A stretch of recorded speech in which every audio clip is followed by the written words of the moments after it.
Ano pong masasabi nyo mga kagrasa? Umandar na.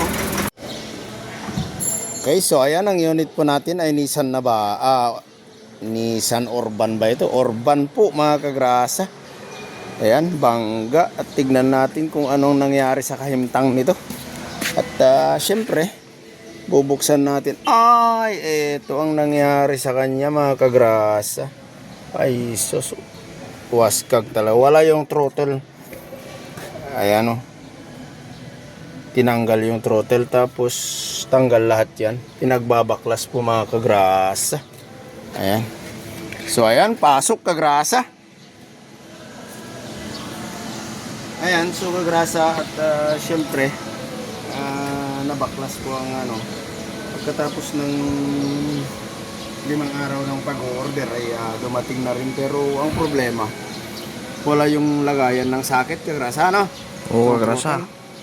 So subukan natin paandarin, baka kaya pa natin kasi alam niyo naman ginaskag to, baka wala lang supply ito, kasi pag walang supply kasi ito hindi to aandar. Kailangan pag in-on mo, in-off mo, gagalaw ito. Katulad tong nangyari na ganito. So, asan yung susi kagrasa? Nandong kagrasa sa harap. Okay, kukunin ko yung susi Kunin natin yung susi. Chua. Mga at nalawag dera. Pwede mo ito. So, ayan mga kagrasa, subukan natin ilagay itong throttle. Ayan o. Kailangan mapagalaw kasi natin to pag inon natin yung susi dito sa may subukan ko Pag wala talaga, hindi siya aandar. Ayun, gumalaw na. Ayun o, sumarado. Ayun o. On ko, tignan mo. On ko. Oh, ayun, gumagalaw po. Ayun. Oh, kita mo ba kagrasa? Oo, kagrasa. Ayun o, gumagalaw talaga siya. Ayan. Sigurado, aandar ito. Kahit luma ito, ay kailangan natin ilagay para umandar tong sasakyan mga kagrasa. Ayan o. Subukan nating paandarin tong nawaskag ng mga unang gumawa dahil pumunta dito ng walang kasiguraduhan kung mabubuhay pa at babalik sa daan ang sasakyan na to. Ano? Kasi i-repair ito pagka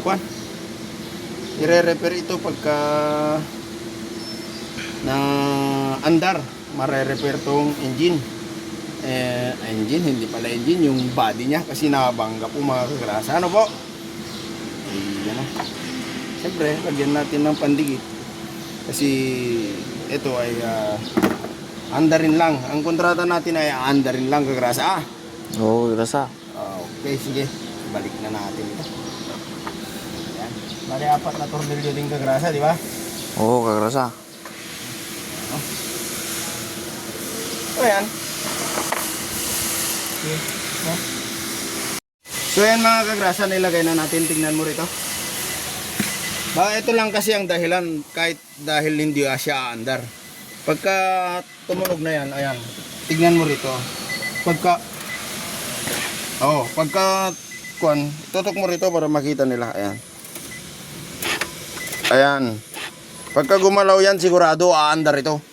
Ganito po ang sakit ng mga Ngayon ay aandarin kong subukan mga kagrasa para malaman nyo kung aandar o hindi.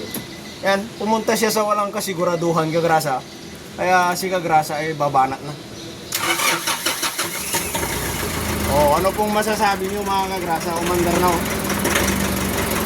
Ganun lang po kabilis ang mag-troubleshooting ng ating mga sasakyan na ganito.